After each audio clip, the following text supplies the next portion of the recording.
Forgiveness. It sets us free. It sets the person who did us wrong free. Forgiveness, it's more satisfying than revenge. Romans 12:19-21 proves that.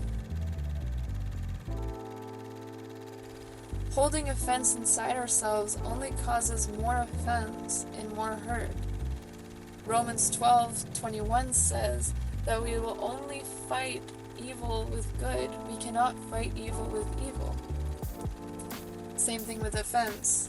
We cannot fight offense with more offense, but we must fight offense with forgiveness.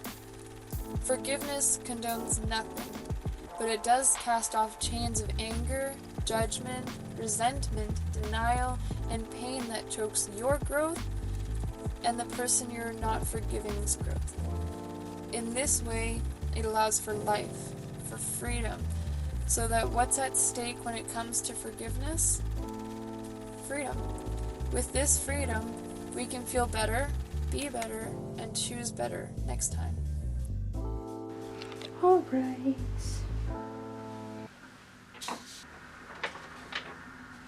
Hi everyone, welcome to this week's video. The subject for today is going to be forgiveness. Last year really taught me how to deal with forgiveness and how to do it properly. My perspective. Oh, bye. I didn't get that. Could Siri. you try again? No, bye Siri. Bye.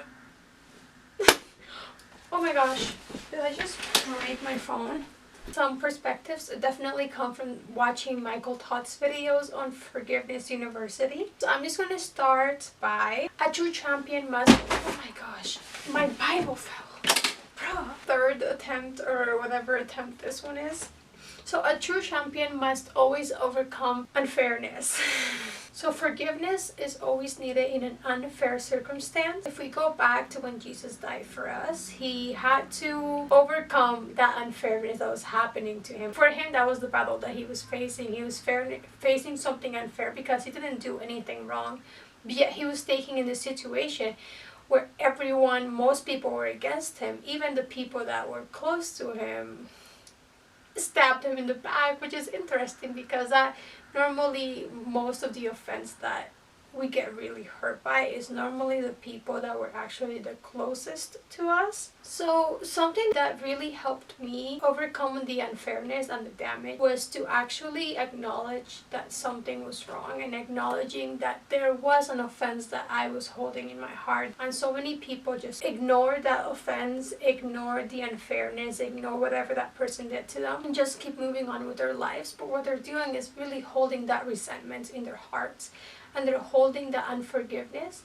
So every time that person comes into your mind, it's not love that comes first, but it's just that hate or that hurts or like that pain that comes with the thoughts come when you think of that person or you see that person. It's good to just light it up, acknowledge it, and just be able to talk about it with other people that you trust. And it's good to not just hold your heart and hold resentment towards everyone just because one person did something to you, but just being surrounded with the right people that are able to help you throughout that unforgiveness and throughout that pain. Because even though unforgiveness may seem small, it's doing damage to us. It's not doing damage to the other person. It's doing something to your heart. And it's making your heart dark, and it's making your heart just hurt. Like you're pretty much doing damage and just drinking the venom. Is it veneno? The venom. Like drinking the venom, I believe that's the name, and hoping that someone else dies. It's like, no, you're the one that's gonna die because you're the one that's drinking that, and that other person probably doesn't even know about it, probably doesn't care, and like most of the time they don't acknowledge or realize that they hurt that person until way later. Which now I'm going to be going through my process of how I dealt with unforgiveness and how I deal with unforgiveness. So I have like 7 steps or 7 things that I did or have done or still am doing to deal with unforgiveness. So I'm going to start with number 1. So number 1 is acknowledging that you did get hurt and that wanting to change that and not wanting to keep that resentment in your heart. That's the first thing I had to do. because I just hid it for a bit. I didn't really want to forgive the person because I thought by not forgiving that person, I was helping myself. I wasn't letting myself deal with those thoughts, which meant that I was just forgetting that person. It was weird. It's again like hoping someone else dies when you're drinking the poison. The poison, not the venom. And it was okay for me to cry, and it was okay for me to deal with the feelings and the hurts. But I also had to make action and do something different, so I didn't always have to live with this unforgiveness. Number 2 is acknowledging the things that are causing harm to you at that time, and the things that are actually being good and are actually helping you deal with yourself and dealing with that pain. So for me, I had to acknowledge that there was lots of harm coming from social media, and I felt like I needed to take time for myself to be able to heal from the trauma and the pain that happened to me. Was right away deleting social media, deleting Instagram and Facebook. I completely deleted my Instagram account because I knew it was causing way more damage than good to me. Having contact with the person that hurt me was definitely something I needed to cut. It wasn't like a small offense, but it was a really big offense. So for me to be able to heal and be able to love that person from far away and be able to forgive that person, I needed time for myself, and I needed to cut that person out of my life so that person wouldn't keep doing damage to me, because every time the person came to my life, there was just more damage thrown to me and more damage I was giving to the person. Because when you don't forgive someone properly and you try to be friends with them or whatever, there's so much resentment in your heart that it's actually you're just pretending to be this person, pretending to make this friendship or a relationship work when it really isn't, because there isn't any forgiveness there. For me, it was just forever, but it can also just be for a specific amount of time. That's something that maybe you need to deal with and work through, but it's good to just cut contact with that person for a bit, depending on how big or how small the offense is. If like a friend hurts you and they're like, they canceled on you or whatever, you're not gonna cut them out of your life, but like you're gonna talk to them and be like, hey, this hurt me. But for me, when it was such a big offense, it was better for me to just cut things out.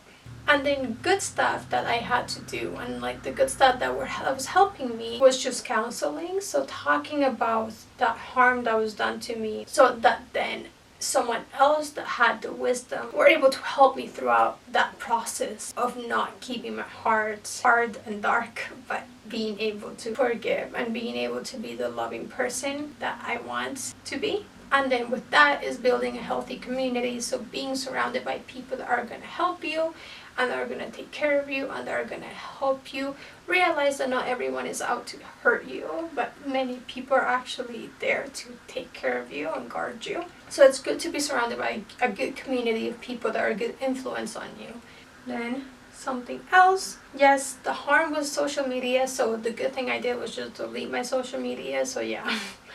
And just when you're going through unforgiveness and you're going through pain like that, it's good to acknowledge where love comes from and who is love. And for me and my belief, I know Jesus loves me, and he died for me, and he died for our sins.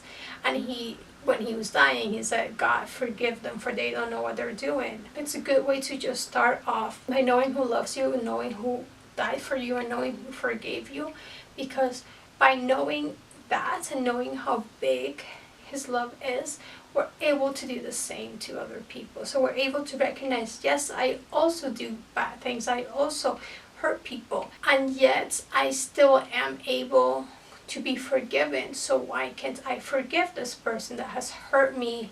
When you feel loved and when you feel forgiven, you're able to give that back because you're being filled with that.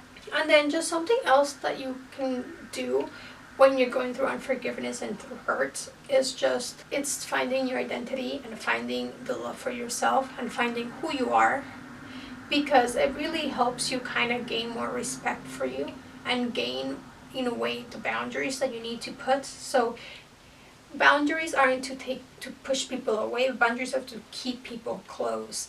And like, when you have boundaries, those people that respect and love you are the ones that are going to stay around you, are going to accept you for who you are. So it's good to just know who you are, what your identity is.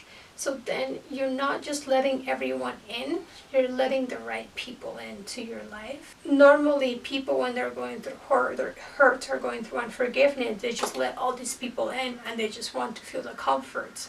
You can just find who you are, have that time for yourself, and then by that you know how important you are to not just let everyone else in, but just being careful and cautious of who's around you. Just don't stop people from coming to your life. Just be careful. Going more deep into unforgiveness and how to forgive people. This is kind of something I do on the regularly. When someone in my mind comes that I know hurt me, or you feel resentment, or you feel like, no, I don't ever want to forgive that person, I just want them to be out of my mind. That's a good indicator that you need to work on that. A way that I work on that is when that person comes into my mind and I feel something that isn't right, I just go I release you, I forgive you for what you did. Even if my heart isn't 100% willing to do that, I am willing to do that. I am willing to forgive this person. And once, kind of every time that you think of that person, you go I forgive you for that. And letting those thoughts come and letting those memories come. But after those memories, releasing those memories. And these memories have no hold on me anymore. I'm able to release these memories and I'm able to release this person. And I just bless this person. I hope they're okay. Just, you can pray for that. I pray for the persons. And that person is most likely didn't always hurt you. So don't see that person as a bad person. It's just someone that made mistakes. We all do. Something I wrote. Yeah, forgiving doesn't mean going back to where the damage was done and pretending it didn't happen. Most times you forgive to let go and be free from your past and let God guide you to your next destination. Just because I forgive all these people doesn't mean I have to go back. It just means that I'm free from that. And I'm free from those thoughts. And I'm free from my heart being hurt. And I'm free to open and let people into my heart and not being scared that they're going to do the same thing to me. Then something else I kind of had, which I lost while I was redecorating my room, was I had this paper and it kind of said I am loved, I am powerful, I am respected, I love myself. And it was these things of who I am and my identity. And that paper really made me help forgive myself for so many things I also did, because it's not I'm perfect. I've also done so much damage to people. And sometimes the person that you have to forgive is yourself. And it's also good to go through that while you're forgiving that person. Most of the time, if it was let's say toxic relationship, it wasn't just a one-side thing. You were also doing stuff, I was also causing damage. And so that made me go well, I deserved all that hurts. And it's no, you don't. You do not. So you need to forgive yourself for the things that you also did to that person. I am loved and I am precious and I am a child of God, and He cares for me. So why do I need hating on myself when God and Jesus already forgave me? If He can forgive me, I need to forgive myself too, because God's not going to be judging me. What right do I have to do that to myself? The sixth one I have, it's okay to guard your heart. It's okay for you to take your time. We need more time alone and need more time to find yourself and find your identity and have a big relationship with God. It's okay for you to just step back and be okay, I need time for myself. I need to not be in a relationship right now. I need to deal with the unforgiveness that's in my heart. And once I deal with that, then I am in a better state for me to be able to give back to others. And then number 7, which is my last one, could God trust you with that offender or that person that hurt you? So it's important to go into your heart, and once you go okay, yeah, I've forgiven this person. If I would see this person, how would I respond to that? How would I respond if I see them or they reach out? How are you going to feel and what are you going to do in that circumstance? And that would really show you where your heart is at. And just 2 little things to finalize this whole scenario is when you're going to forgive unfair, you'll have to first believe God is with you. So this is from a Christian belief. Believe that God is with you and God is guiding you throughout this process. Being in an unfair situation doesn't release you from responsibilities. So it doesn't release you from having to work, or it doesn't release you from having to serve people and love people and take care of people. Just because you were hurt by someone doesn't mean that you have to take everyone out of your life. It just means that you have to take care of that hurt, but you also have the responsibility that you've had before that person hurt you.